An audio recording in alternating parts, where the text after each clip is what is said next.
રાજસ્થાનની સાથોસાથ આ તરફ મહારાષ્ટ્ર સરહદ પર પણ પોલીસ એલર્ટ છે અને તાપીને જોડતી મહારાષ્ટ્ર સરહદ પર પોલીસ ચેકિંગ થઈ રહ્યું છે।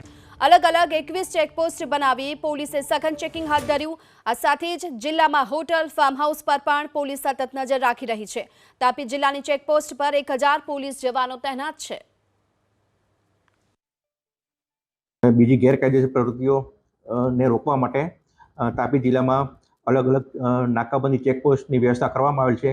કુલ 21 જેટલી ચેકપોસ્ટની વ્યવસ્થા કરવામાં આવેલ છે અને આ ચેકપોસ્ટમાં દરેક પોલીસ સ્ટેશન તરફથી જરૂરી બંદોબસ્ત રાખવામાં આવેલ છે અને એમાં 23 રિક્વિઝિટ વાહનો જે કરવામાં આવેલ છે તથા હોમગાર્ડ જીઆરડી પણ 700નો ઉપયોગ કરવામાં આવેલ છે। એક એસઆરપીનું સેક્શન પણ અન્ય જિલ્લામાંથી આવેલ છે, તેનો પણ ઉપયોગ કરવામાં આવેલ છે અને ફાર્મ હાઉસ તથા ગેસ્ટ હાઉસ છે એ પણ ચેક કરવાનું આયોજન કરવામાં આવેલ છે તથા પ્રોહિબિશનની જથ્થાની જે હેરાફેરી કરવા માટે એસઓજી તથા એલસીબીને સૂચના આપવામાં આવેલ છે અને આના માટે બ્રીથ એનાલાઇઝર, સ્પીડ ગન તથા બોડી વોર્ન કેમેરાનો પણ પોલીસ બંદોબસ્તનો ઉપયોગ કરવામાં આવનાર છે।